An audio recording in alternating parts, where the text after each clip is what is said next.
Hi viewers, எல்லாரும் நான் செஞ்ச பிரியாணி பார்த்துருப்பீங்கன்னு நினைக்கிறேன். சிக்கன் சுக்கா பார்த்துருப்பீங்க. அதெல்லாம் எப்படி இருந்தது சமைச்சு பார்த்துட்டு சொன்னீங்கன்னா தான் எனக்கு இதுவாக இருக்கும். இன்றைக்கி புதினா சப்பாத்தி செய்யறதுக்கு சொல்லி கொடுக்குறேன். நிறைய பேருக்கு புதினா பிடிக்காதுன்னு சொல்லுவாங்க. பசங்கள்லாம் தூக்கி எரிஞ்சிடுவாங்க சமையலில் போட்டாலும். பட் அந்த புதினான்றது ஹெல்த்துக்கு ரொம்ப நல்லது. வயிற்று புண்ணு, தொண்டை புண்ணுக்கு, அந்த மாதிரி இதுக்கெல்லாம் புதினா ரொம்ப நல்லா ஆக்ட் பண்ணும். அதனால் புதினாவை இந்த மாதிரி கொடுத்தோம்னா சப்பாத்தியே பசங்கள்லாம் விரும்பி சாப்பிடுவாங்க. சப்பாத்தி செய்கிறது எப்படின்றது நான் இப்போ காட்டுறேன், பாருங்கள்.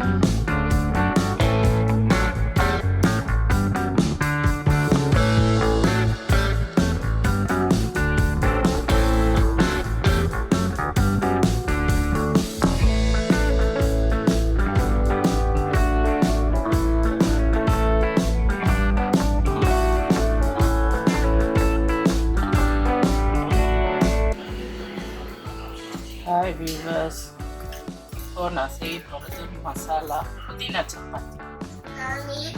1.5 கப் கோதுமை மாவு எடுத்துக்கணும். சால்ட்டு, 1 டேபிள் ஸ்பூன் சர்க்கரை,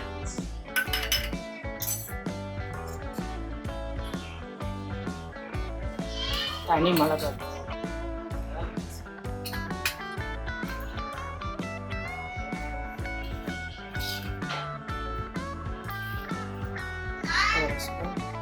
மஞ்சள், 1/2 ஸ்பூன் கரம் மசாலா.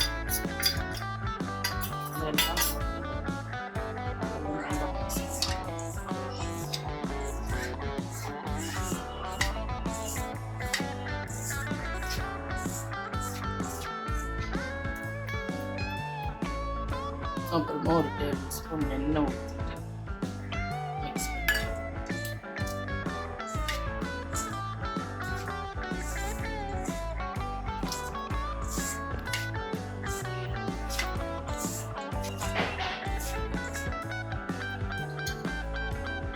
பொடியாக நறுக்கி வச்சுருக்கிற புதினா, கொத்தமல்லி, அதுலேயே கொஞ்சம் ஈரம் இருக்கும், பார்த்துட்டு தான் தண்ணி சேர்த்து.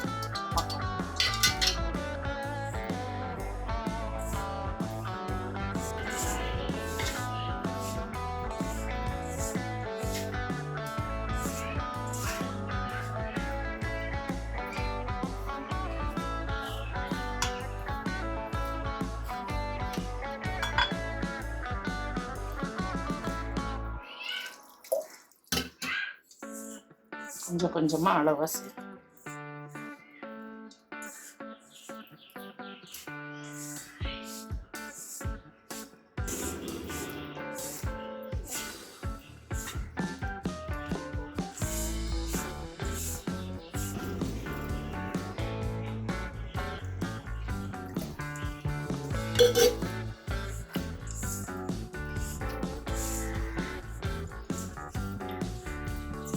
முன்னாடி பிரியாணி செஞ்சு பார்த்தீங்களா?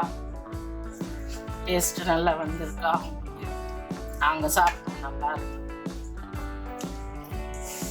அதே மாதிரி நீங்களும் செஞ்சு சாப்பிடுவீங்கன்னு நினைக்கிறேன்.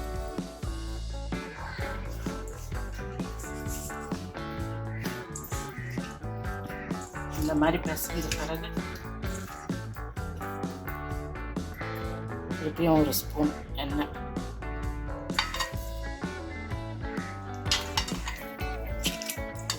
நல்லா பிசைஞ்சு நல்லா 1/2 மணி நேரம் இல்லை 1 மணி நேரம் வச்சுட்டு எப்பவும் போல் சப்பாத்தி திரட்டி சாப்பிட்டாக்கா புதினா சப்பாத்தி ரொம்ப டேஸ்டாக இருக்கும்.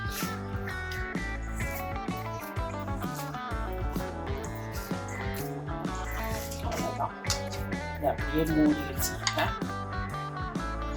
1 மணி நேரம் கழிச்சு இதை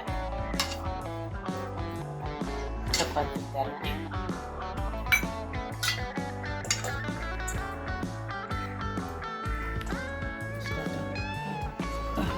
பாருங்க, சப்பாத்தி மாவு நல்லா ஊறிடுச்சு. இதை எடுத்து இப்போ உருட்டி நம்ம சப்பாத்தி செய்யணும்.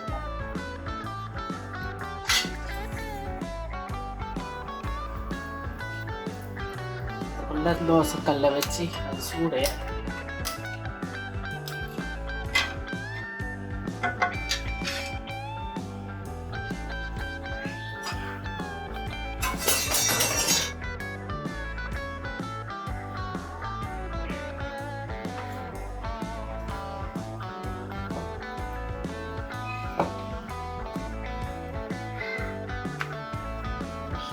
நல்லா எவ்வளோ மெலிசாக உங்களால் திரட்ட முடியுமோ அவ்வளோ மெலிசாக திரட்டுங்க. ரொம்ப நல்லா இருக்கும், சாஃப்டாக இருக்கும். சாப்பிட்றதுக்கு ஸ்வீட்டு காரம் எல்லாம் கலந்து இருக்கும். சாப்பிட்றதுக்கும் டேஸ்ட்டாக இருக்கும். புதினாவோட ஸ்மெல்லு அவ்வளோ நல்லா இருக்கும், உடம்புக்கும் நல்லது.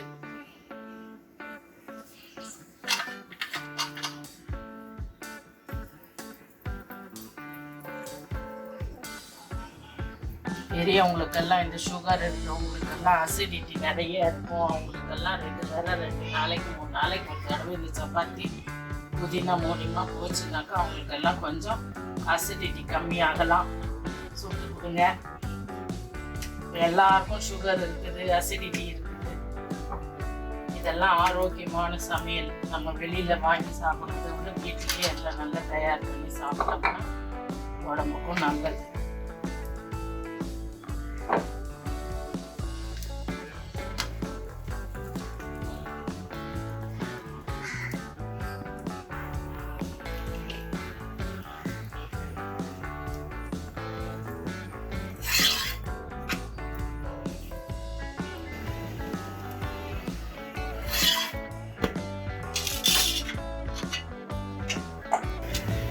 கல் நல்லா சூடாயிடுச்சுன்னா சீக்கிரமா இருக்கும்.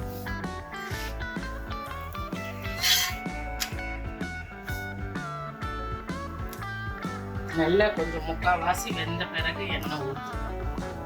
முதல்ல எண்ணெய் ஊற்றிட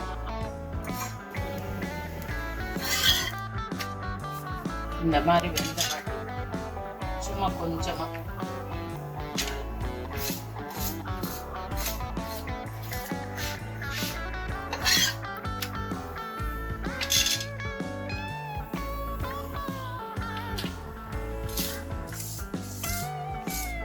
என்ன வேணாம் சுக்காவா வேணுன்றவங்க, பெரியவங்களுக்கு ஹெல்த்தியாக நினைக்கிறவங்க எண்ணெய் ஊற்றாம சுட்டுக்கிறோம். பசங்களுக்கெல்லாம் எண்ணெயும் நெய்யும் ஊற்றி சுட்டோம்னா டேஸ்டாக இருக்கும்.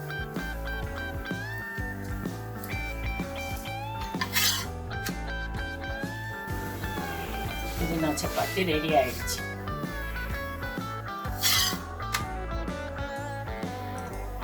இது கொஞ்சம் வேகிறதுக்கு கொஞ்சம் நேரம் ஆகும். ஏன்னா கீரை அதனுடைய பச்சை தன்மை இருக்கிறதுனால மாவுல வேகிறதுக்கு சாதா சப்பாத்தியை விட கொஞ்சம் நேரம் பிடிக்கும். அது வரைக்கும் பொறுமையா இருந்து சுட்டு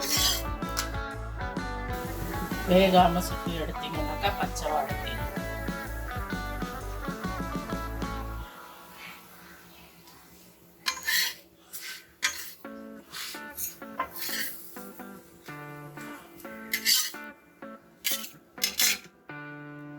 இந்த சப்பாத்தியை நான் ஒரு குஜராத்தி ஆண்டிக்கிட்ட இருந்து கற்றுக்கிட்டேன். நாங்கள் சேலத்தில் அப்பார்ட்மெண்ட்டில் இருந்தப்போ, சக்தி நிலையமில் இருந்தோம். அங்கே இருக்கிறப்போ பக்கத்தில் குஜராத்திஸ் ஆண்டியெல்லாம் இருந்தாங்க. அவங்க கிட்ட இருந்து நிறைய டிஷ்ஷஸ் நான் கற்றுக்கிட்டேன். அதில் ஒரு டிஷ்ஷு தான் இது. உங்கள்கிட்ட செஞ்சு காட்டுறேன். எங்கள் பசங்களுக்கு ரொம்ப பிடிக்கும். நாங்கள் அடிக்கடி செய்வோம். புதினால செய்யலாம், கொத்தமல்லி நிறைய இருந்ததுன்னா வீணாக போகுதுன்ட்டு பயப்படவே வேணாம், அதில் செய்யலாம். வெந்தய கீரையில் செய்யலாம், இல்லை எல்லா கீரையுமே போட்டு கூட. ஆனால் கூட கீரை போடும்போது கூட கொத்தமல்லி போட்டு செஞ்சிங்கன்னாக்கா ரொம்ப டேஸ்டியாக இருக்கும். சாப்பிடாத கீரை சாப்பிடாத பசங்கள்லாம் கூட கீரைக்கு கூட சாப்பிடுவோம். ரொம்ப எண்ணெய் வேணான்னு நினைக்கிறவங்க ஒரே ஒரு பக்கம் மட்டும் ஊற்றிக்கோங்க.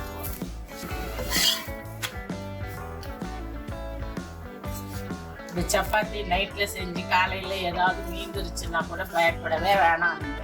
அந்த சப்பாத்தியை நாளாக வெட்டி அப்பளம் வறுக்கிற மாதிரி வறுத்து பசங்களுக்கு கொடுத்தீங்கன்னாக்கா பசங்க நல்லா கருமுருன்னு சாப்பிட்டு முடிச்சிருவாங்க. சப்பாத்தி மீந்து போச்சு என்ன பண்ணுறதுன்றது இது பண்ணவே வேண்டாம்.